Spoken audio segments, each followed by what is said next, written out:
আজ আমরা আলোচনা শুরু করছি ইনশাআল্লাহ তাআলা ৯৭ নম্বর সূরা দিয়ে। এই সূরার নাম সূরাতুল কদর। এটা হলো শক্তির রাত, ভাগ্য নির্ধারণের রাত বা মহামূল্যবান রাত। কদরের অনেকগুলো সম্ভাব্য অনুবাদ রয়েছে। আজ রাত এই সূরা নিয়ে আলোচনা করার উপযুক্ত সময়, যেহেতু আমরা রমজানের শেষ 10 দিনে প্রবেশ করেছি। আমাদের ঐতিহ্যে এই রাত নিয়ে অসংখ্য অভিমত পাওয়া যায়। কেউ কেউ গণনা করে দেখেছেন 40-এর মতো অভিমত রয়েছে। আমার কাছে ব্যাপারটা মজার মনে হয়েছে, কারণ রাত হতে পারে সর্বোচ্চ 30টি, আর কোনটি সেই রাত তা নিয়ে মত রয়েছে 40টি। এ ব্যাপারে অন্যরা অভিমত গণনা করেছেন। ইমাম রাজি 9টি অভিমত গণনা করেছেন। কেউ কেউ এমনকি এই অভিমত ব্যক্ত করেছেন যে এটি 30তম রাত বা 29তম রাত, অথবা 23তম, 21তম, 27তম রাত ইত্যাদি ইত্যাদি।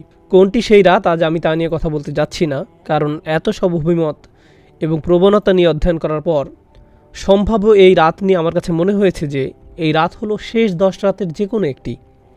এটি সবচেয়ে গ্রহণযোগ্য অভিমত। আর এই রাতের ব্যাপারে আমার দৃষ্টিভঙ্গি হওয়া উচিত এরকম: প্রতি বছর এই রাতের তারিখ পরিবর্তিত হয়। যে কোনো একটি রাতকে নির্ধারণ করে নেবেন না, এটি একটি চলমান লক্ষ্য। সুতরাং প্রতি বছর এটি খুঁজে পেতে চেষ্টা করুন। এর সপক্ষে প্রমাণ হলো হাদিসে এই রাতের কিছু চিহ্ন বর্ণনা করা হয়েছে। এর থেকে কয়েকটি আমি আপনাদের সামনে আলোচনা করব। ওই রাতে কী খোঁজ করতে হবে তা কোনো কোনো হাদিসে বলা হয়েছে, যেমন সাহাবারা স্বপ্নে দেখেছেন। এমনকি আজকের দিনেও কোনো কোনো বিশ্বাসী স্বপ্ন দেখে বুঝতে পারেন কোনটি সেই রাত। এটা ইলহামের মতো একটা ব্যাপার। এটা এমন নয় যে স্বপ্নে দেখে তিনি সবার জন্য অনলাইনে ঘোষণা করে দিবেন। এটা মূলত তার নিজের জন্য।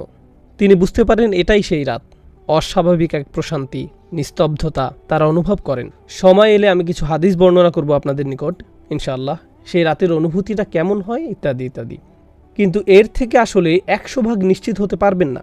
অ্যান্টার্কটিকার মানুষ তো আর কদরের রাতের নিদর্শন হিসেবে ঠান্ডা বাতাস অনুভব করবে না এবং বলবে না, ও এটাই লাইলাতুল কদর। এমনটা ঘটতে যাচ্ছে না। মানুষ বিভিন্ন ধরনের জলবায়ুতে বাস করে। যেমন যেমন স্কটল্যান্ডে যারা বাস করে, সেখানকার জলবায়ু প্রধানত মেঘাচ্ছন্ন।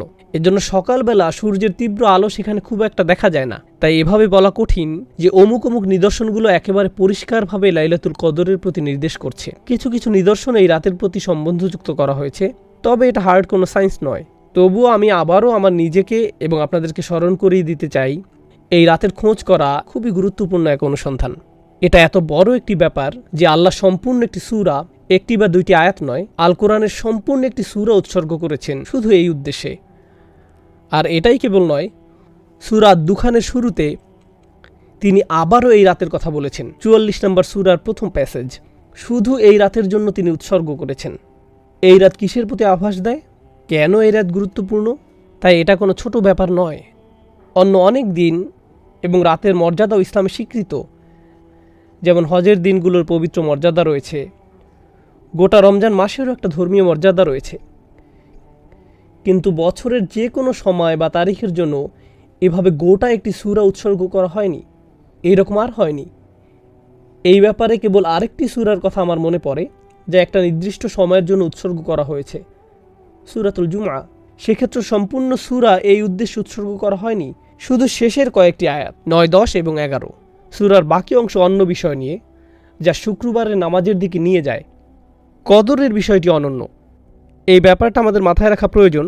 আমরা যেহেতু এই রাতগুলো শুরু করতে যাচ্ছি, আমি দোয়া করি আল্লাহ আযজা ওয়া জাল্লা যেন আমাদেরকে সুযোগ, শক্তি, উৎসাহ, আন্তরিকতা, খাঁটি অশ্রু দান করেন, যার মাধ্যমে এই সময়ে আমরা আল্লাহর ক্ষমা লাভ করতে পারি।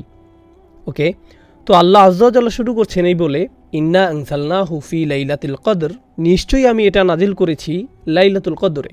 লক্ষ্য করুন, পূর্বের সূরাতে সূরার আলোকে জিবরাইল আলাইহিস সালাম প্রথম ওহী নিয়ে এসেছিলেন, কিন্তু আল্লাহ এই সমীকরণ থেকে জিবরাইল আলাইহিস সালামকে দূর করে দিলেন। যেন এমনটি বলা হচ্ছে, হ্যাঁ জিবরিল এসেছে, কিন্তু কথাগুলো আমার নিজের, আমি এই ওহী পাঠিয়েছি। তিনি নিজে ক্রেডিট নিচ্ছেন এবং এই কদরের রাতের ব্যাপারটা আরও সরাসরিভাবে বললেন। এভাবে বলেননি যে আমি আমার দূত জিবরিলকে তোমার নিকট পাঠিয়েছি, বরং বলেছেন নিশ্চয়ই আমি এটি নাজিল করেছি। এর মাঝে হু এর প্রতি লক্ষ্য করুন। ইন্না আনজালনাহু, কুরআন নাজিল করেছি বলার পরিবর্তে বলা হয় আমি এটি নাজিল করেছি। আরবি ব্যাকরণের ভাষায় এর নাম দমিরে সান। অন্য কথায় যখন বলেন এটি, তার মানে কিছু একটা যা মানুষ আগে থেকেই জানে। যেমন আপনাদের সাথে বাক্যালাপ করার সময় জিজ্ঞেস করলাম, আপনারা কি এটা দেখেছেন? হয় আপনাদের কোনো ধারণাই নেই আমি কী নিয়ে কথা বলছি, চোখ ঘুরিয়ে জিজ্ঞেস করলেন আমাদের কী দেখার কথা, অথবা দুজনেই ক্রিকেট ম্যাচ দেখেছিলেন, কিংবা উভয় ফুটবল খেলা দেখেছিলেন। তাই আমি যখন জিজ্ঞেস করলাম, ইয়েস দেখেছি, দারুণ হয়েছে, কেউ এখানে খেলা বা ম্যাচের কথা উল্লেখ করেনি। উভয় বলছে এটা, কারণ বিষয়টা আমাদের মাথায় আছে। যখন আল্লাহ বলছেন ইন্না আনজালনা হু, আমি এটা নাজিল করেছি, এর দ্বারা ইঙ্গিত করছে যে কোরআন অবতীর্ণ হওয়াকালে ব্যাপারটা সবার মাথায় ছিল। কোরআন তখন বিস্ময়কর এক ব্যাপার হয়ে দাঁড়িয়েছিল। যখন কেউ বলেছিল, তুমি কি এটা শুনেছ? এমন কথা শুনলে মক্কার মানুষরা কোরআন ছাড়া আর অন্য কিছুর কথা ভাবতে পারে না। কবিতা, ছন্দ বা কোনো গল্পের কথা তাদের মাথায় আসতো না, এমনকি শত্রুদের মাথায়ও না। কোরআন গোটা শহরে ছড়িয়ে পড়েছিল। তাই আল্লাহ যখন বলছেন এটি, তখন বিশ্বাসী অবিশ্বাসী সবাই বুঝতে পেরেছিল এখানে এটি বলতে কোরআনকে বোঝানো হয়েছে। বিষয়টা কোরআনের আভিজাত্য এবং শক্তিমত্তার তারিফ করছে, যে কোরআনের নামও উল্লেখ করার প্রয়োজন পড়ছে না, মানুষ এমনিতেই বুঝতে পারছে কি নিয়ে কথা বলা হচ্ছে। তাহলে ধারণাটি এর মাঝে এসে গেছে, ইন্না আনজালনাহু, আমি এটা নাজিল করেছি। ইন্না আনজালনাহু এর ব্যাখ্যায় ইবনে আব্বাস রাদিয়াল্লাহু তাআলা আনহু থেকে আরেকটি আকর্ষণীয় মত পাওয়া যায়। মতটি হলো খুবই চমৎকার। আল্লাহ আয্যা ওয়া জাল্লা সম্পূর্ণ কোরআন অবতীর্ণ করেন। আল্লাহ আয্যা ওয়া জাল্লা সপ্তম আকাশ থেকে প্রথম আকাশে এক রাতে, এই কদরের রাতে, তারপর প্রথম আকাশ থেকে দীর্ঘ 23 বছরে অল্প অল্প করে রাসূলুল্লাহ সাল্লাল্লাহু আলাইহি সাল্লামের উপর অবতীর্ণ করা হয়। সুতরাং ওহী এসেছে দুই পর্যায়ে। ইনজাল অর্থাৎ সম্পূর্ণ ওহী অবতীর্ণ হয় সপ্তম আকাশ থেকে প্রথম আকাশে এক রাতে, এরপর 23 বছরে অল্প অল্প করে পৃথিবীতে নাজিল হয়। আর এই অভিমতটি ইবনে আব্বাস রাদিয়াল্লাহু তাআলা আনহুর উপর আরোপ করা হয়। স্কলাররা বিশ্বাস করেন তিনি এটা রাসূলুল্লাহ সাল্লাল্লাহু আলাইহি সাল্লামের কাছ থেকে শিখেছেন। এর কারণ হলো, একজন সাহাবী হিসেবে ইবনে আব্বাস রাদিয়াল্লাহু তাআলা আনহুর পক্ষে সপ্তম বা প্রথম আকাশে কি হচ্ছে তা জানা সম্ভব নয়। এগুলো অদৃশ্য জগতের ব্যাপার। এই অদৃশ্য জগতের ব্যাপারে তার পক্ষে আত্মবিশ্বাসের সঙ্গে মন্তব্য করা একমাত্র তখনই সম্ভব যখন তিনি এগুলো রাসূলুল্লাহ সাল্লাল্লাহু আলাইহি সাল্লাম থেকে জেনে থাকবেন। অন্যথায় তিনি অদৃশ্য জগৎ সম্পর্কে এরকম মন্তব্য করার দুঃসাহস দেখাতেন না। অদৃশ্য জগৎ নিয়ে আত্মবিশ্বাসের সঙ্গে একমাত্র কথা বলতে পারেন রাসূলুল্লাহ সাল্লাল্লাহু আলাইহি সাল্লাম, যাকে অদৃশ্য জগৎ সম্পর্কে জানানো হয়েছিল। যদি কোনো সাহাবী অদৃশ্য জগৎ নিয়ে কথা বলেন, বিশেষ করে ইবনে আব্বাস রাদিয়াল্লাহু তাআলা আনহুর মতো জ্ঞানী সাহাবীর ক্ষেত্রে, তাহলে আমাদের বিশ্বাস যে তিনি সেটা রাসূলুল্লাহ সাল্লাল্লাহু আলাইহি সাল্লামের কাছ থেকে শিখেছেন। তিনি হয়তো সরাসরি রাসূল সাল্লাল্লাহু আলাইহি সাল্লামকে উদ্ধৃত করছেন না, বরং তার নিজের মতো করে বলেছেন। এজন্য এ ধরনের বর্ণনাকে বলা হয় মারফু, অর্থাৎ এই জ্ঞান রাসূল সাল্লাল্লাহু আলাইহি সাল্লামের কাছ থেকে অর্জন করা হয়েছে। এই সূরার প্রথম আয়াতটি কিভাবে ব্যাখ্যা করা হবে, এই নিয়ে আরেকটি অভিমত পাওয়া যায়। এটাকে এমনভাবে ব্যাখ্যা করা যায়, আমি কদরের রাতে এটি পাঠানো শুরু করেছি, অর্থাৎ মহানবী সাল্লাল্লাহু আলাইহি সাল্লামের প্রতি কোরআন অবতীর্ণ হওয়া শুরু করে এই রাতে। কেউ কেউ যুক্তি দেখান, এখানে হু আগের সূরা ইকরা বিইসমি রাব্বিকাল্লাযী, এটা হলো আল্লাযী খালাক, সেই ওহী আমি কদরের রাতে নাজিল করেছি। তাহলে এটি ওইটার প্রতি ইঙ্গিত করছে। এই সূরা অধ্যয়নকালে গুরুত্বহীন আরেকটি অভিমত পাওয়া গেছে।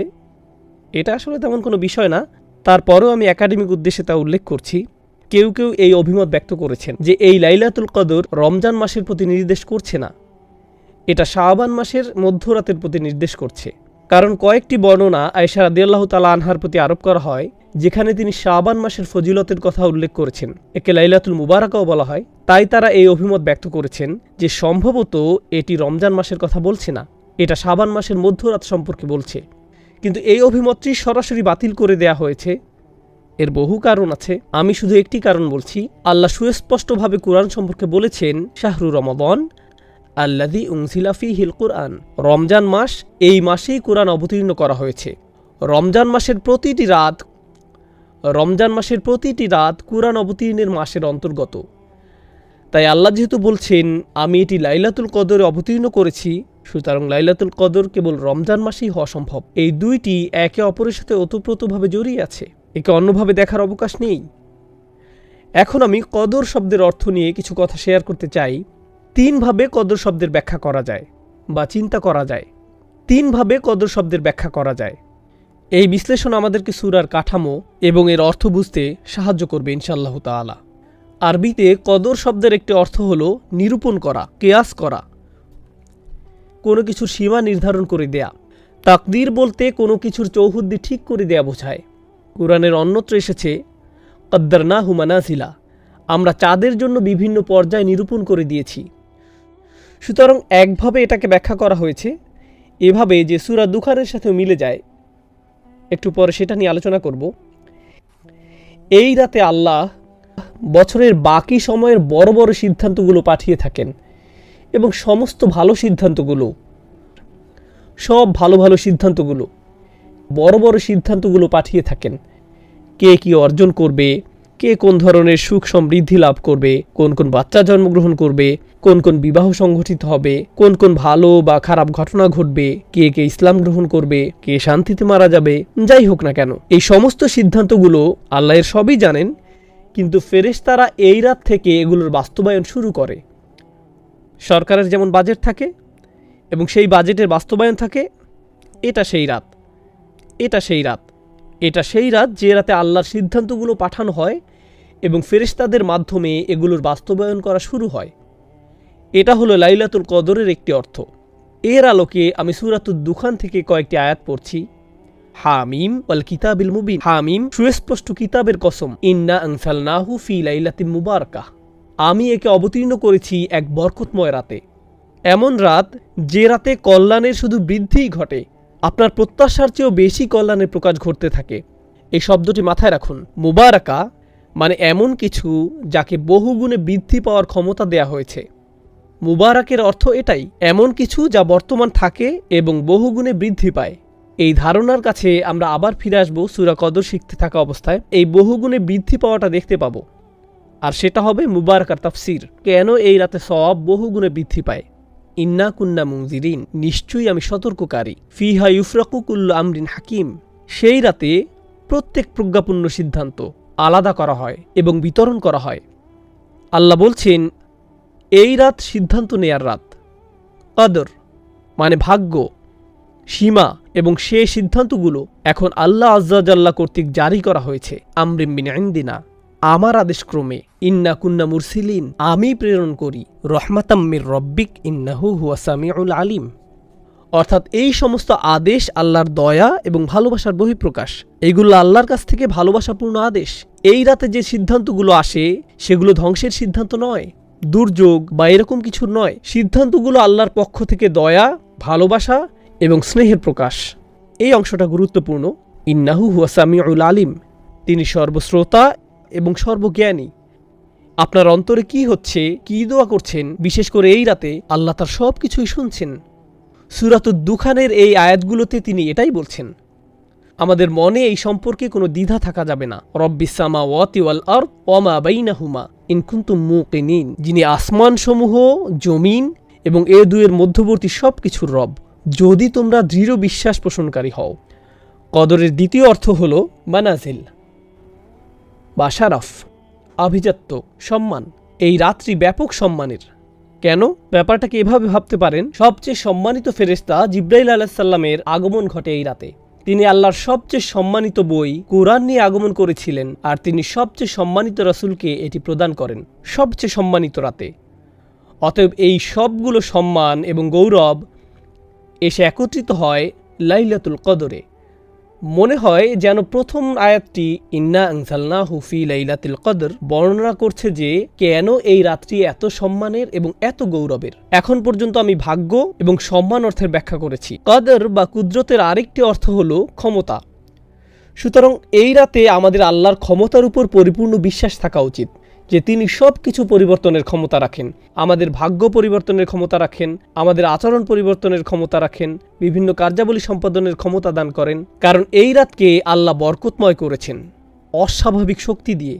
এই রাতটি আল্লাহর অলৌকিক ক্ষমতা প্রকাশের রাত। মানবজাতিকে শুরু থেকে বিস্ময়কর সকল মিরাকল প্রদান করার পর আল কোরআন প্রদান করা হয় এই রাতে, আল্লাহর সবচেয়ে শক্তিশালী কালাম। তাই আমাদের আরও বিশ্বাস থাকা উচিত আল্লাহ যে অলৌকিকভাবে আমাদের দোয়ার জবাব প্রদান করেন অন্য যে কোনো রাতের চেয়ে। আরও একটি বিরল অভিমত আমি পেয়েছি, খুবই ইন্টারেস্টিং, আর তা হলো কদর দ্বারা ভিড় করা বোঝায় বা কোনো কিছু যখন সংকুচিত হয়ে পড়ে। এই অর্থটা আমরা সূরাতুল ফজরেও দেখেছি। ওয়া আম্মা ইযা মাবতালাহু ফাকাদার আলাইহি রিজকাহ, এবং যখন তাকে পরীক্ষা করা হয় অতঃপর রিজিক সংকুচিত করে দেন। এখানে কদ এর পরিবর্তে কদর ব্যবহার করা হয়েছে। তাই কেউ কেউ বলছেন এই রাতে এত বেশি ফেরেশতার আগমন ঘটে যে এ ব্যাপারে একটা হাদিসও আছে, কিভাবে ফেরেশতারা পৃথিবীর মোট বালুকণার চেয়েও বেশি পরিমাণে এই রাতে অবতরণ করেন। এখান থেকে ইঙ্গিত পাওয়া যায় অন্য কোনো কারণে এই ফেরেশতারা পৃথিবীতে নামেন না। পৃথিবীতে অনেক ফেরেশতা এমনিতে আছেন, কিন্তু এই রাতে তিনি অনেক বেশি ফেরেশতা পাঠিয়ে থাকেন যাদের আসলে আকাশে থাকার কথা। এই পৃথিবীতে তারা আগমন করেন শুধু এই রাতের জন্য। তিনি সারা পৃথিবী জুড়ে এত বেশি পরিমাণে ফেরেশতা পাঠান যে ফেরেশতাদের ভিড় জমে যায়। শয়তানি শক্তির জন্য কোনো জায়গা আর অবশিষ্ট থাকে না। আমি যে 4টি অর্থ আপনাদের নিকট উপস্থাপন করলাম, এর মধ্যে অবশ্যই সবচেয়ে বেশিবার উল্লেখিত অর্থটি সূরাতুদ দুখানের আলোকে। তা হলো এই রাতটি ভাগ্য নির্ধারণের রাত। এই রাতে বছরের অবশিষ্ট সময়ে কি কি হবে তার সিদ্ধান্তগুলো নেওয়া হয়। এখন মানবজাতির জন্য আল্লাহর সবচেয়ে মহান সিদ্ধান্ত, যা ছিল সর্বশেষ কিতাব নাজিল, সেটাও এই রাতের অংশ। এখন ফায়াম্বাগি আন তুআদ্দা লাইলাতুল কদরে ঈদা নুজুলিল কুরআন। এখন এ ব্যাপারে সাধারণ বিষয়, যাক্কিরহুম বি আইয়ামিল্লাহ, মানুষকে আল্লাহর দিনসমূহ স্মরণ করিয়ে দিন। আল্লাহর দিনগুলোর মাঝে এক্ষেত্রে রাত সবচেয়ে মূল্যবান রাত হলো কোরআনের রাত, অর্থাৎ লাইলাতুল কদর। তিনি বলেন এটা মূলত মুফাসসির ইবনুল আশুর বলেন এই রাতকে কোরআনের ঈদ হিসেবে মনে করা উচিত, যেন এটা কোরআনের বর্ষপূর্তি, যা আমরা এই রাতে উদযাপন করছি। এখন ওমা আদরাকামা লাইলাতুল কদর, শবে কদর সম্বন্ধে আপনি কি জানেন? ক্ষমতা প্রদর্শনের রাত, ভাগ্যের রাত, সিদ্ধান্ত গ্রহণের রাত। এই রাতটি সম্পর্কে আপনি কি জানেন? কোন বিষয়টি এই রাতের মূল্য বুঝতে সাহায্য করবে? এই প্রশ্ন করার মাধ্যমে আল্লাহ বলছেন, আমি এখন আপনাকে বলতে যাচ্ছি লাইলাতুল কদরের প্রধান কোন বিষয়টি আপনার জেনে রাখা উচিত, যে মূল ব্যাপারটি আপনার আত্মস্থ করা দরকার, যেন তোমরা এই রাতের মূল্য দিতে পারো, যেন এমন কারো মতো না হয়ে পড়ো যে এই রাতের সুযোগ কাজে লাগায় না। আলোচনা চালিয়ে যাওয়ার পূর্বে একটা কথা বলতে চাই, কোনটি সেই রাত আমরা সেটা জানি না। এর পিছনে কিছু বিজ্ঞতা আপনাদের সাথে শেয়ার করতে চাই, যা বিশেষ করে ইমাম রাজি এবং অন্যান্যরা বলেছেন। আল্লাহ কেন আমাদেরকে রাত্রি নির্দিষ্ট করে জানালেন না? এমন একটি বর্ণনাও আছে যে রাসূল সাল্লাল্লাহু আলাইহি সাল্লাম রাত্রির কথা মনে করলেন, কিন্তু এরপর তাকে ভুলিয়ে দেওয়া হয়। ইমাম রাজি ব্যাপারটাকে রাসূল সাল্লাল্লাহু আলাইহি সাল্লামের জীবনের আরেকটি ঘটনার সাথে তুলনা করেন। এক ব্যক্তি ঘুমাচ্ছিল, রাসূল সাল্লাল্লাহু আলাইহি সাল্লাম আলী রাদিয়াল্লাহু তাআলা আনহুকে বললেন লোকটিকে নামাজ পড়ার জন্য জাগিয়ে দিতে। তো আলী রাদিয়াল্লাহু তাআলা আনহু লোকটির কাছে গিয়ে তাকে নামাজের জন্য জাগিয়ে দিলেন। আলী তখন জিজ্ঞেস করলেন, সাধারণত আপনি নিজেই এই ধরনের কাজ করতে পছন্দ করেন, আপনি আমাকে কেন করতে বললেন? আমি সব সময় দেখেছি ভালো কাজ করার কোনো সুযোগ দেখলে অন্য কাউকে বলার পূর্বে আপনি নিজেই তা করেন। আমি কৌতূহলী, আপনি এই কাজ কেন আমাকে দিয়ে করালেন? তখন তিনি বললেন, যদি আমি তাকে জাগাতাম আর সে অলসতা প্রদর্শন করত, সে আমার কথা না শুনে আমাকে ঘুমের ঘরে সরিয়ে দিত, তখন সেটা কুফরি হয়ে যেত। সে যদি তোমার প্রতি বিরক্তি প্রকাশ করত, তাহলে প্রমাণ হতো সে শুধু অলস। সে যদি আমার কথা না শুনত, তাহলে সেটা অনেক বড় একটা ব্যাপার হতো। ও আলামু আন্না ফীকুম রাসূলুল্লাহ, এই ব্যাপারটা মাথায় রেখে চিন্তা করুন, আমরা যদি জানতাম আজ লাইলাতুল কদর কিন্তু আমরা মিস করলাম, তখন এটা হবে বিশাল এক অপরাধ। গোটা একটা সূরা নাজিল হবার পর যে এই রাতের মর্যাদা কত বেশি, কিন্তু ইমানদার ব্যক্তি যদি এমন করে, ধুর আজ ভালো লাগছে না, তখন সেটা হতো ভয়ঙ্কর এক অপরাধ। কারণ এই রাতের মর্যাদা যেমন বিশাল, তেমনি একে ভুলে যাওয়াও বিশাল অপরাধ। এটা আসলে আল্লাহর দয়া যে তিনি সেই দরজা উন্মুক্ত করেননি, তিনি বলেননি এটা হলো সেই রাত, আর কোনো সমস্যা নেই। আল্লাহ আমাদেরকে তাদের অন্তর্ভুক্ত করুন যারা বিনয়ের সাথে এই রাতের অনুসন্ধান করে এবং খুঁজে পায়। যাই হোক, এখন লাইলাতুল কদরের প্রথম উপকারিতা, লাইলাতুল কদরি খৈরুম মিন আলফি শাহর। শবে কদর হলো 1000 মাস অপেক্ষা শ্রেষ্ঠ। কেউ কেউ এই 1000 মাসকে আক্ষরিক অর্থেই নিয়েছেন এবং গণনা করে বের করেছেন 1000 মাস সমান সমান 83 বছর 4 মাস। সুতরাং আজকে যদি শবে কদর হয় আর আপনি ফজরের নামাজ আদায় করেন, তাহলে আপনি 83 বছরের জন্য ছুটি নিতে পারেন। না না, এমনটা নয়। এই আয়াতের অর্থ এটা নয়। আরেকটি ব্যাপার যেটা লক্ষণীয়, আল্লাহ তাআলা বিভিন্ন পরিমাপে সময়ের উল্লেখ করেন, যেমন হাজার বছর, আলফা সানাতিন, কখনো যোগ করেন মিম্মা তাউদ্দুন, তোমাদের গণনার হিসেবে। অন্য কথায় এই আয়াতে এই অর্থটাও এখানে সুপ্ত আছে যে তোমাদের গণনার হিসেবে 1000 মাস থেকেও এই রাত উত্তম। 80 বছরের কিছু বেশি মূলত একজন স্বাভাবিক মানুষের আয়ুষ্কাল। সুতরাং আল্লাহ বলছেন যে তোমাদের গণনার হিসেবে এই রাতটি গোটা একটি জীবনকালের চেয়ে উত্তম। এই রাতটি কাজে লাগাও, তাহলে তুমি গোটা একটি জীবনকাল কাজে লাগালে। সুবহানাল্লাহ। আমরা এখানে বাৎসরিক এই বছর থেকে পরের বছর পর্যন্ত সিদ্ধান্তগুলো নিয়ে ভাবছি। আর আল্লাহ আয্যা ওয়া জাল্লা যেন বলছেন, হ্যাঁ, এই রাত্রি এতটাই অভিজাত এবং শক্তিশালী যে এই রাত্রি তোমাদের বাকি জিন্দেগির গতিপথ ঠিক করে দিতে পারে। লাইলাতুল কদরি খায়রুম মিন আলফি শাহর। এটা শুধু এমন না, আপনার 1 রাকাত নামাজ 1000 মাস 1 রাকাত নামাজ পড়ার সমান। একবার জিকির করা এভাবে 1000 মাস জিকির করা সমান। যদিও এই ব্যাপারটা খুবই চমৎকার, এই আয়াত আরও যে ব্যাপক অর্থ প্রকাশ করে তা হলো এই একটি রাত একটি সম্পূর্ণ জীবনকাল থেকেও শ্রেষ্ঠ। তাই আন্তরিকভাবে আমাদেরকে এই রাত ইবাদতে কাটাতে হবে, যেন আমরা নিজেদের মধ্যে ইতিবাচক পরিবর্তন নিয়ে আসতে পারি এবং আশা করব যে আমাদের বাকি জীবন আল্লাহর রহমতে আশীর্বাদ পুষ্ট হয়ে উঠবে। এটা কদরের প্রথম মূল্য। প্রসঙ্গত, আরবিতে কদরের একটি অর্থ হলো মূল্য। এটা দামি রাত। তাই লাইলাতুল কদরি খায়রুম মিন আলফি শাহর বলার মাধ্যমে প্রথম প্রশ্নের জবাব দেয়া হলো, এই রাতের মূল্য কি? এটা যদি দামি রাত হয় তাহলে এর দাম কত? 1000 মাসের চেয়েও বেশি। প্রসঙ্গত, খায়রুম মিন তিনি বলেননি কত গুণ বেশি। এটা কি 1000 মাসের চেয়ে 1000 গুণ বেশি উত্তম? তিনি এখানে সংখ্যা নির্ধারণ করে দেননি, বলেছেন এটা 1000 মাসের চেয়েও উত্তম। অর্থাৎ 1000 মাস শুধু আপনার গণনায়, এর সীমা আরও বেশি। যদি বলা হতো লাইলাতুল কদরি মিসলু আলফি শাহর, কদরের রাত 1000 মাসের মতো, কিন্তু বলা হয়েছে 1000 মাসের চেয়ে উত্তম,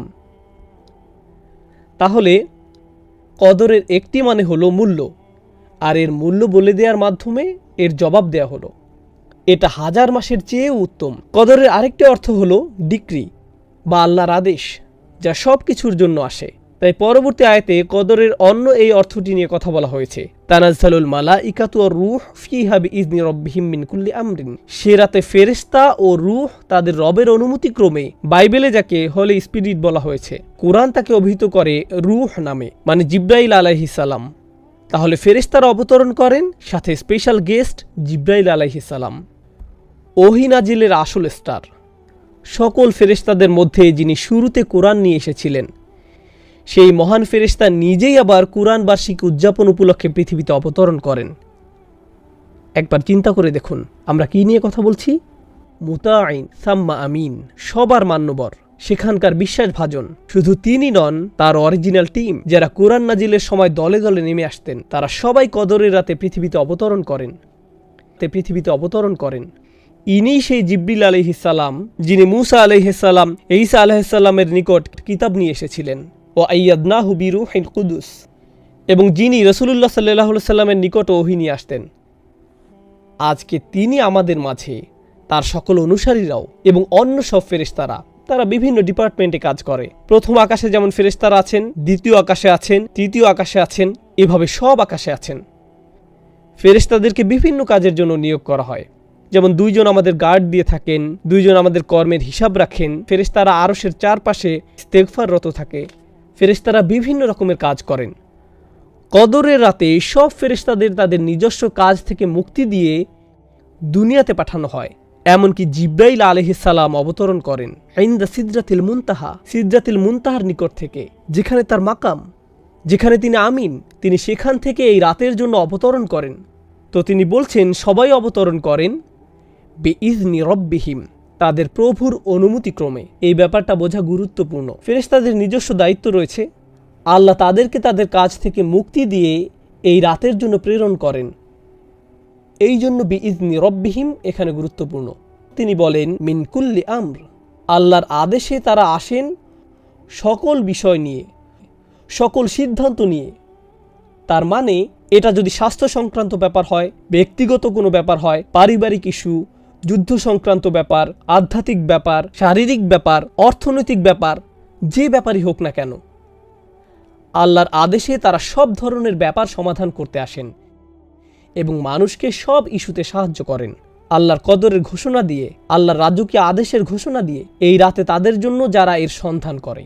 তাহলে ফেরেশতারা আমাদের চারপাশে ভেসে বেড়ান, আমাদের সকল স্থান প্লাবিত করে ফেলেন। তারা আমাদেরকে তাই দিতে প্রস্তুত যা আল্লাহ আমাদের জন্য লিখে রেখেছেন। এটাই হলো তানাজ্জালুল মালাইকাতু ওয়ার রূহ ফিহা বিইজনি রাব্বিহিম মিন কুল্লি আমরিন। প্রসঙ্গত, এই আয়াতের বর্তমান কাল নির্দেশ করে এমনটা যে শুধু প্রথমবার হয়েছিল তা নয়, অর্থাৎ যেবার কুরআন নাজিল হয়েছিল এমনটি ঘটতেই থাকে। কারণ এই প্রশ্নটি বিভিন্ন তাফসীরে উত্থাপন করা হয়েছিল, লাইলাতুল কদর কি শুধু একবারের জন্য? নাকি এটি প্রতি বছর ঘটবে? প্রতি বছর কি এভাবে ফেরেশতারা অবতরণ করবে? আল্লাহ এখানে বলেননি ফেরেশতারা অবতরণ করেছিল, বরং তিনি বলেছেন তারা অবতরণ করে, মানে এটি একটি চলমান প্রক্রিয়া। আল্লাহ এই উপহারটি মানবজাতিকে প্রতি বছর প্রদান করেন। So ومعنى بإذن ربهم أن هذا التنزيل كرامة أكرم الله بها المسلمين بأن أنزل لهم في تلك الليلة جماعات من الملائكة وفيهم أشرفهم. দলে দলে ফেরেশতারা অবতরণ করেন, এটি মুসলমানদের প্রতি আল্লাহর একটি উপহার। কথা বলছিলাম বিইذনি রব্বিহিম মিন কুল্লি আমর নিয়ে। কিছু কিছু তাফসীরকারক আরও বলেছেন তারা আল্লাহর আদেশের হেফাজত করে। আল্লাহ তার নির্দেশ জারি করেছেন, এখন ফেরেশতারা নিশ্চিত করবেন যে এই নির্দেশগুলো বাস্তবায়িত হয়েছে। এখন দ্রুত শেষ আয়াত নিয়ে কথা বলবো। আমরা এই আয়াত প্রবেশ করার পর দেখব আল্লাহ আযজা ওয়া জাল্লা কদরের আরেকটি অর্থ এখানে প্রদান করেছেন, সীমা নির্ধারণ করা। কদ জাআলাল্লাহু লিকুল্লি শাইইন কদরা, আল্লাহ সব কিছুর জন্য একটি পরিমাণ স্থির করে রেখেছেন। যদি খেয়াল করেন তাহলে দেখবেন প্রথম উত্তর ছিল লাইলাতুল কদরের মূল্য নিয়ে, দ্বিতীয় উত্তর ছিল লাইলাতুল কদরের আদেশ জারি নিয়ে, তৃতীয় উত্তর হলো লাইলাতুল কদরের সীমা নিয়ে। সীমা মানে এই রাত কতক্ষণ পর্যন্ত থাকে, এটাও কদরের আরেকটি অর্থ। আমাকে এমনকি আপনাদের নিকট এই সূরার গঠন বিন্যাস উপস্থাপনও করতে হবে না। এই প্রশ্ন করার পর প্রতিটি আয়াত কদর সম্পর্কে, ইন্না আনজালনাহু ফি লাইলাতুল কদর ওয়া মা আদরাকা মা লাইলাতুল কদর, প্রতিটি আয়াত অনন্য কিছু তথ্য দিচ্ছে। আবারও বলছি, একটি আয়াতের মূল্য নিয়ে যা হাজার মাসের চেয়ে উত্তম, একটি আয়াত ভাগ্য নির্ধারণ নিয়ে, এটাও কদরের অর্থ, আরেকটি আয়াত সীমা নিয়ে। আর সীমা নিয়ে এই আয়াতটি আমার নিকট খুবই মনোমুগ্ধকর, সালামুন হিয়া হাত্তা মাতলা আইল ফাজর। আমি শুরু করব এই অনন্য বৈশিষ্ট্য নিয়ে। মাতলা অর্থ ফজরের উদয়, একেবারে ভোরের সময় নয়। ফজরের উদয় মানে সূর্য ইতোমধ্যে উদয় হয়ে যাচ্ছে। অন্য কথায় আল্লাহ এত দয়ালু, এতই মহান এবং এই রাতে এতই উদার যে জানেন তো আমাদের সাহারির সময় শেষ হয়ে যায় অন্ধকার থাকতেই, যখন দ্বিতীয় ফজরের আগমন ঘটে। লাইলাতুল কদরের ক্ষেত্রে কিন্তু লাইলাতুল কদরের ক্ষেত্রে এই নিয়ম নয়। লাইলাতুল কদর আলো দেখা পর্যন্ত চলতে থাকে। তিনি এর সময় বাড়িয়ে দিয়েছেন, তিনি এর মূল্য বাড়িয়ে দিয়েছেন মাতলা আইল ফাজর। তাহলে এর সীমা অন্য কোনো রাতের মতো নয়। আল্লাহ ভোরবেলার সময়টাকেও রাতের অংশ হিসেবে গণনা করছেন। এটা লাইলাতুল কদরের অনুপম একটি উপহার যে আল্লাহ আযজা ওয়া জাল্লা এর সময়সীমাকে আমাদের জন্য বৃদ্ধি করেছেন। এখানে বলছেন সালামুন হিয়া। আপনারা যারা আরবির সাথে কিছুটা পরিচিত তারা জানেন যে সাধারণ নিয়মে হওয়ার কথা হিয়া সালামুন, মুবতাদা এবং খবর হিয়া সালামুন, কিন্তু তিনি এই ক্রম উল্টো করে বললেন সালামুন হিয়া। এর ফলে যা হয়, والسلام مصدر أو اسم مصدر معناه السلامة, এর ফলে তিনি এক ধরনের ইখতিসাস তৈরি করলেন। এই রাতের মতো কোনো শান্তি নেই, কোনো রাত এমন নেই যার এই রাতের মতো শান্তি আছে। এটাই সালামুন হিয়া। কোনো রাতের শান্তি এই রাতের মতো নয়, কোনো রাতের শান্তি এই রাতের মতো নয়। একটা কথা মনে পড়েছে, আমি আবার সালামুন হিয়ার আলোচনায় ফিরে আসব। আমাদের সালাফদের কাছে মজার কিছু ব্যাখ্যা পাওয়া গেছে, অন্যরা হাস্যকর ভেবে এগুলো পুরোপুরি বাতিল করে দিয়েছেন, কিন্তু আমি ভাবলাম অভিমতগুলো বেশ মজার, তাই আপনাদের সাথে শেয়ার করছি। কেউ কেউ মনে করেন লাইলাতুল কদর রমজানের ২৭ তারিখে। তারা গণনা করলেন ইন্না প্রথম শব্দ, আনজালনাহু দ্বিতীয় শব্দ, ফি তৃতীয় শব্দ, যখন আসলো হিয়া মানে এটা, এই হিয়া ২৭ নম্বর শব্দ। তাই তারা বললেন ও কদরের রাত তো পেয়ে গেলাম। এভাবে ২৭তম রাতের উৎপত্তি। কিছু কিছু মানুষ এই একভাবে ২৭তম রাতের ধারণা বের করেছেন। অন্য আরেকটি নিয়ম আছে মজার, কেউ কেউ এটাকে ইবনে আব্বাস রাদিয়াল্লাহু তাআলা আনহুর প্রতি আরোপ করেন, কিন্তু আমি অতটা নিশ্চিত নই। লাইলাতুল কদর এই শব্দদ্বয় ৯টি অক্ষর দিয়ে গঠিত। এই শব্দগুলোতে ৯টি অক্ষর রয়েছে, আর এটা ৩বার এসেছে। ইন্না আনজালনাহু ফি লাইলাতুল কদর ওয়া মা আদরাকা মা লাইলাতুল কদর লাইলাতুল কদরি খায়রুম মিন আলফি শাহর। ৯কে ৩ দিয়ে গুণ করলে ২৭ পাওয়া যায়। এই তো পেয়ে গেলাম ২৭তম রাত, ঝামেলা শেষ। এগুলো সবই হাস্যকর, এর সাথে কোনো কিছুর কোনো সম্পর্ক নেই, কিন্তু ভাবলাম এগুলো উল্লেখ করি। হিয়ার আলোচনায় পৌঁছার পর মনে হলো ও কদরের রাত তো পেয়ে গেছি। চলুন সালাম শব্দটি বোঝার চেষ্টা করি, কারণ সমগ্র সূরায় এই শব্দটি বেশ গুরুগম্ভীর। এক দৃষ্টিতে বললে ২টি শব্দ এই সূরায় বেশ প্রভাব বিস্তার করেছে, কদর খাইর। প্রতি আয়াতেই একটি মূল শব্দ আছে। প্রথম মূল শব্দ কদর, দ্বিতীয় মূল শব্দ খাইর, খাইরুম মিন আলফি শাহর, তৃতীয় মূল শব্দ হলো আমর, মিন কুল্লি আমর, এবং সর্বশেষ মূল শব্দ হলো সালাম। এই সবগুলো দিন শেষে কোনো না কোনোভাবে কদরের সাথে সম্পর্কযুক্ত। প্রথমে কদর নিজে উত্তম, এরপর আল্লাহর আদেশসমূহ, নির্ধারিত ভাগ্য, এবং সবশেষে শান্তি। সালাম আমাদের জানাচ্ছে এই রাতে যত কিছু ঘটে তার কোনোটাই ধ্বংসের জন্য নয়, শাস্তির জন্য নয়, কোনো কিছুই মৃত্যুর জন্য নয়। সকল আয়োজন মানুষকে শান্তি, নিরাপত্তা, আরাম ইত্যাদি দেওয়ার জন্য। কুরআনে সালাম শব্দটির ব্যবহার জানা গুরুত্বপূর্ণ। এটি আল্লাহর একটি নাম, আল মুহাইমিন, কুদ্দুসুস সালামুল মুমিনুল মুহাইমিন। তো সালাম হলো আল্লাহ আজ্জা ওয়া জাল্লার একটি নাম। একইভাবে জান্নাতকে বলা হয় দারুস সালাম। জান্নাতের একটি নাম হলো শান্তির নিবাস। তাহলে এটা আল্লাহর একটি নাম, এটা জান্নাতের একটি নাম, দারুস সালাম। ফুসিলা সালাম বিল খাইর। আবার কোনো কিছু যখন ভয়ানক অনিরাপদ, যেমন আগুন, এর থেকে সকল বিপদ দূর করা দরকার। যেমন ইব্রাহিম আলাইসাল্লামের ক্ষেত্রে কুনি বারদান ওয়া সালামান, তুমি ইব্রাহিমের উপর শীতল ও শান্তিদায়ক হয়ে যাও, শান্তিপূর্ণ হয়ে যাও। এই আয়াতে ভাষার ব্যবহারে উল্লেখযোগ্য সূক্ষ্মতা রয়েছে। শুধু যে সালামুন প্রথম এসেছে এবং হিয়া পরে এসেছে তাই নয়, অন্য আরেকটি ব্যাপারও এখানে দারুণ সুন্দর। আর তা হলো আরবিতে সালাম শব্দটি মাসদার, এটি একটি ইনফিনিটিভ, পিস, এর ইংরেজি প্রতিশব্দ পিস। এখন রাত কিন্তু শান্তি নয়, রাত হলো শান্তিপূর্ণ। রাত নিজে শান্তি নয়, বরং রাত হতে পারে শান্তিপূর্ণ। আল্লাহ বলেননি রাত শান্তিপূর্ণ, তিনি বলেছেন রাত নিজেই শান্তি। যেন এখানে বলা হচ্ছে রাতটি শুধু যে শান্তিপূর্ণ তাই নয়, বরং আসলে তুমি যদি এই রাতের সুযোগ নিতে পারো তাহলে তুমি শান্তি অর্জন করে ফেলেছ।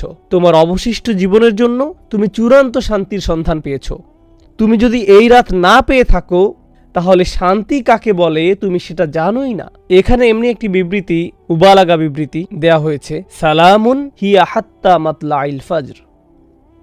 একইভাবে সালামকে এখানে আদেশ হিসেবেও বিবেচনা করা যায়।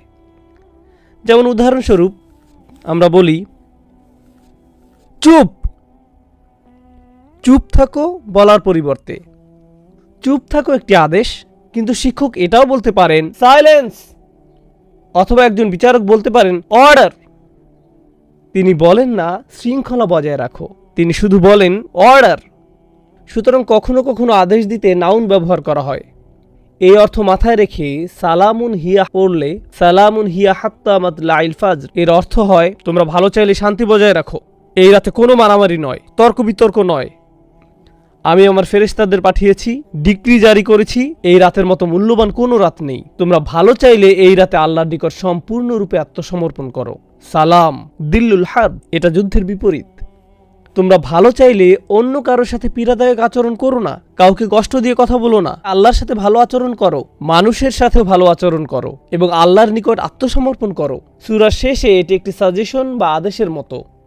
ফজর উদয় হওয়ার আগ পর্যন্ত সকল দ্বন্দ্ব সংঘাত ভুলে যাও, সকল টেনশন ভুলে যাও। সালামুন হিয়া হাত্তা মাতলাইল ফাজর। অন্যরা আরও সাজেস্ট করেছেন কিভাবে জানবেন যে এটি লাইলাতুল কদর। আপনি এমন এক বিশেষ ধরনের শান্তি এই রাতে অনুভব করবেন যা অন্য রাতে করেন না। যখন নামাজে দাঁড়াবেন এমন এক প্রশান্তি অনুভব করবেন যে নামাজ ছাড়তে চাইবেন না। এমন শান্তি অন্য কোনো সময় অনুভব করেননি। সম্পূর্ণ অস্বাভাবিক এক আধ্যাত্মিক অভিজ্ঞতা যা আল্লাহ লাইলাতুল কদরের এই রাতে বিশ্বাসীদেরকে দান করেন। এখন কিছু বিষয় বর্ণনা করব যেগুলো আমরা লাইলাতুল কদরে অনুসন্ধান করি, যা শুরুতে পড়ার কথা ছিল, আমি এখন সেগুলো পড়ছি।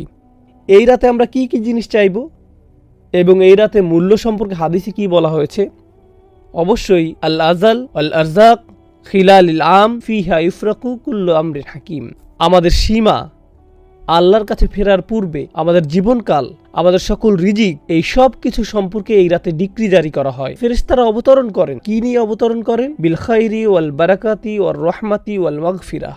তারা অবতরণ করেন সকল কল্যাণ নিয়ে, বারাকাহ নিয়ে, আল্লাহর দয়া এবং তার ক্ষমা নিয়ে। প্রসঙ্গত আমি আগে যেমন বলেছিলাম, সম্ভবত এই রাতে যেসব ফেরেশতা অবতরণ করেন তাদেরকে পাঠানো হয় শুধু এই রাতের জন্য, অন্য কোনো সময় তাদের আগমন ঘটে না। বিশেষ করে এটা জিবরিল আলাইহিস সালামের জন্য আরও বেশি সত্য। তারপর এটা সেই রাত কিনা তা বোঝার কিছু উপায় তুলে ধরছি। আবারও বলছি, এখানে ভৌগোলিক সীমাবদ্ধতার কথাটা মাথায় রাখতে হবে। ইন্নী কুনতু উরিতু লাইলাতুল কদরি সুম্মা নুসিতুহা। এই হাদিসে রাসূল সাল্লাল্লাহু আলাইহি সাল্লাম বলেন, আমাকে লাইলাতুল কদর দেখানো হয়েছিল, পরে আবার আমাকে ভুলিয়ে দেওয়া হয়। ওয়াহিয়া ফিল আশরিল আওয়াখির, এর অবস্থান শেষ 10 রাতে। ওয়াহিয়া তলকাতু বালজাতুলা হাররা ওয়ালা বারিদা, বেশি গরম বা বেশি ঠান্ডা না। কানা ফিহা কামরান ইয়াফদাহু কাওয়াকিবুহা, যেন আলোকিত চাঁদ নক্ষত্রগুলোকে আড়াল করে আছে। এই রাতে শয়তান বের হতে পারে না। হাত্তা ইয়াখরুজু ফাজরুহা, অর্থাৎ ফজর পর্যন্ত কোনো শয়তান বের হতে পারে না। আত্মামানিনা, যেমন বলি সালামুন হিয়া হাত্তা মাতলাইল ফাজর, ফজর উদয় হওয়া পর্যন্ত শান্তি, ফজর পর্যন্ত শান্তি। এর অর্থ হলো মানুষ এই রাতে অস্বাভাবিক শান্তি অনুভব করে। তারাবিতে যোগ দিলে দেখবেন এই রাতে কেউ বিরক্ত হয় না, কেউ হাত পা নেড়ে কোনো বিরক্তি প্রকাশ করে না, বাচ্চারাও দুষ্টামি করছে না। নিশ্চয়ই এর কোনো কারণ আছে। এরপর তিনি বলেন, ليلة القدر ليلة تلقى لا حارة لا باردة تصبح الشمس يومها حمراء ضعيفة. কেউ কেউ বলেন নরম বাতাস প্রবাহিত হয়। This is رواه ابن خزيمة وصححه الألباني. পরের দিন সূর্য কেমন জানি লাল বর্ণ ধারণ করে। সূর্য উদয় হওয়ার সময় একটু লাল আকৃতি ধারণ করে। উদয় হওয়ার সময় এতে তীব্রতা দেখা যাবে না। قد يري الله الإنسان الليلة في المنام. এমনও হতে পারে এটি কোন রাত আল্লাহ ঈমানদারদেরকে তার স্বপ্নে দেখাতে পারেন। অনেক সাহাবীর ক্ষেত্রে এমনটা ঘটেছিল। তারপর রাসূল সাল্লাল্লাহু আলাইহি সাল্লাম বলেন, إن الملائكة تلك الليلة أكثر في الأرض من عدد الحصى. এটাও ইবনে খুজামা বর্ণনা করেছেন। এই রাতে পৃথিবীতে ফেরেশতাদের সংখ্যা মানে পৃথিবীর ক্ষুদ্র বালুকণার চেয়েও বেশি হয়। তো এগুলো শুধু কয়েকটি নিদর্শন। পরিশেষে আমি রাসূল সাল্লাল্লাহু আলাইহি সাল্লামের আরেকটি হাদিস শেয়ার করতে চাই লাইলাতুল কদর নিয়ে। মান কামা লাইলাতুল কদরি ঈমানান ওয়া ইহতিসাবান গুফিরা লাহু মা তাকাদ্দামা মিন যামবিহি। যে কেউ কদরের রাতে দাঁড়াতে পারে, অর্থাৎ নামাজ পড়ে, তাহলে সবচেয়ে ভালো যে কাজ করতে পারেন লাইলাতুল কদরে রাত শুরু হলে তা হলো সালাত আদায় করা। আরও সেরা যা করতে পারেন সিজদায় দোয়া করতে থাকুন, আল্লাহর কাছে কান্নাকাটি করুন। এরপর রাসূল সাল্লাল্লাহু আলাইহি সাল্লাম শুধু নামাজ পড়তে বলেননি, তিনি সেই নামাজের কিছু বৈশিষ্ট্য বর্ণনা করেছেন। চলুন সেই বৈশিষ্ট্যগুলো ব্যাখ্যা করি। একটা হলো ঈমানান, যে আল্লাহর সামনে নামাজ পড়ল ঈমান সহকারে, অর্থাৎ শুধু ঈমান নিয়ে নয়, সে সম্পূর্ণরূপে জানে যে আমার জীবনের সবচেয়ে সেরা জিনিস হলো এই নামাজ। সে ব্যক্তির এত বেশি আত্মবিশ্বাস আছে, আল্লাহর উপর নির্ভরতা আছে এই নামাজে, যার কোনো তুলনা হয় না। 1 নম্বর। এরপর ওয়া ইহতিসাবান, ইহতিসাব মানে যে সম্পূর্ণরূপে আত্মসচেতন, নিজের পাপ নিয়ে আমি সচেতন, আমি জানি আমার কি কি ত্রুটি আছে, কি কি বিষয় নিয়ে আমি আল্লাহর সামনে লজ্জিত। আমি আল্লাহর সামনে নামাজে দাঁড়িয়েছি লজ্জিত এবং বিনম্র হয়ে, এবং সম্পূর্ণরূপে বিশ্বাসী যে আল্লাহ আমাকে ক্ষমা করে দিবেন, আমার পাপগুলো দূর করে দিবেন। অতএব আমি আল্লাহর সামনে এসেছি অবনমিত হয়ে, অশ্রুসিক্ত নয়নে, নিজের সকল হিসেব নিয়ে, নিজের সকল দোষ স্বীকার করে, পাপ স্বীকারের নামাজ ইহতিসাবান। যদি এটা করতে পারেন গুফিরা লাহু মা তাকাদ্দামা মিন যামবিহি, যত ধরনের অসম্মানজনক পাপই আপনার থাকুক না কেন, সমস্ত পাপ নিশ্চিতভাবে ক্ষমা করে দেওয়া হবে। সকল পাপ ক্ষমা করে দেওয়ার গ্যারান্টি দেওয়া হয়েছে আমরা যদি এরকম একটি মন নিয়ে আল্লাহর সামনে নামাজে দাঁড়াতে পারি। এই ধরনের নামাজ বেশ কঠিন সবাই মিলে একত্রে আদায় করা। এই ধরনের নামাজ অনেক সহজ যদি আপনি একা একা আদায় করেন। এটা এমনই একটি রাত নিজে নিজে পড়তে যদি অলসতা লাগে তাহলে অবশ্যই মসজিদে যান এবং জামাতে যোগদান করুন।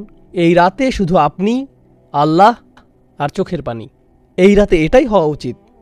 আল্লাহর সামনে দাঁড়ান, কুরআন তেলাওয়াত করুন, আল্লাহর কাছে দোয়া করুন, এবং এমন মানুষদের অন্তর্ভুক্ত হন যারা এই রাত পেয়ে সৌভাগ্যবান এবং আল্লাহর ক্ষমা পেয়ে সৌভাগ্যবান।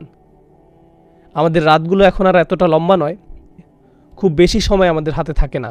একটু বিশ্রাম নিন, নামাজ পড়ুন, বিশ্রাম নিন, নামাজ পড়ুন, বিশ্রাম নিন, আবার নামাজ পড়ুন। এই কাজগুলো করুন এই রাত্রিগুলোতে। আল্লাহ আজ্জা জাল্লাহ আমাদের সবাইকে লাইলাতুল কদর পেতে সাহায্য করুন। বারাকাল্লাহু লি ওয়া লাকুম ফিল কুরআনিল হাকিম ওয়া নাফা'নি ওয়া ইয়্যাকুম বিল আয়াতি ওয়া যিকরিল হাকিম। আসসালামু আলাইকুম ওয়া রাহমাতুল্লাহি।